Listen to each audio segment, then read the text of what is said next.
শ্রী শ্রী ঠাকুর একবার মাকে পরীক্ষা করতে জিজ্ঞেস করেছিলেন যে তুমি কি আমাকে সংসার পথে টেনে নিতে এসেছো?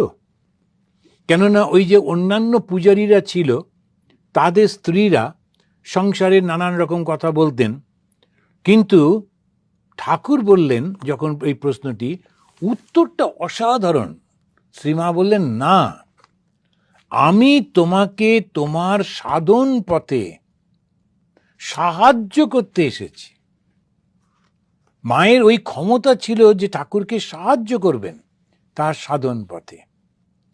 এই যে সাধন পথে সাহায্য করা, ঠাকুরের কি সাধনা? ত্যাগ, ত্যাগ আর ত্যাগ, এটাই হচ্ছে সাধনা। তার মধ্যে অহংকার ছিল না, তার মধ্যে কাম ছিল না, বাসনা ছিল না, ক্রোধ ছিল না, এবং তিনি কোনো দিন কিছু চাইতেন না। অথচ সংসার তো চলতে হবে, কি করে চলবে এসব নিয়ে মা কখনো ঠাকুরকে একটা কথাও বলেননি। যখনই কেউ এসেছে ঠাকুরের ঘরে, ঠাকুর বারান্দায় বেরিয়ে এসে ওই মা যে ঘরটায় থাকতেন তার দিকে তাকিয়ে জোরে জোরে বলতেন, নরেন এসছে, একটু রুটি ডাল পাঠিয়ে দাও। রুটিটা বানাবে কে, ডালটা কে কিনে আনবে? ঠাকুর তো বুঝতে পারতেন না। এই ডাল কিনে আনতে হয় বাজার থেকে, সেটা না হয় ফোটানো হলো, কিন্তু কিনে আনবেটা কে? লোক তো নেই।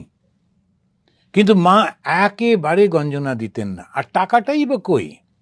কিন্তু তথাপি কেমনভাবে সমস্ত কিছু, নরেন এলে রুটি, তারপরে মোটা মোটা ডাল, তার সঙ্গে নারকেলের কুচি, এসব নরেন খেতে ভালোবাসে, সে তো বাসে, কিন্তু দেবে কে?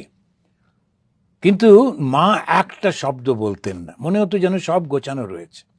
এই যে লক্ষ্মী যে ভাবটা আমরা বলি, আগে থেকে সব কিছু, স্বামী এগুলো পছন্দ করেন লক্ষ্মী খাওয়াতে, শুধু আগে থেকেই উনি সব রাখতেন। গিরিশচন্দ্র এলেই চা খেতে পছন্দ করতেন, সঙ্গে সঙ্গে চা বসিয়ে দিতেন। এই পতিব্রতা স্বামী এরকম পছন্দ করেন, আমিও সেগুলো করে যাচ্ছি, একেবারে সাপোর্ট করছি। কিন্তু সঙ্গে সঙ্গে তপস্বিনী সত্যের একটু এদিক ওদিক হতে দিতেন না কখনো।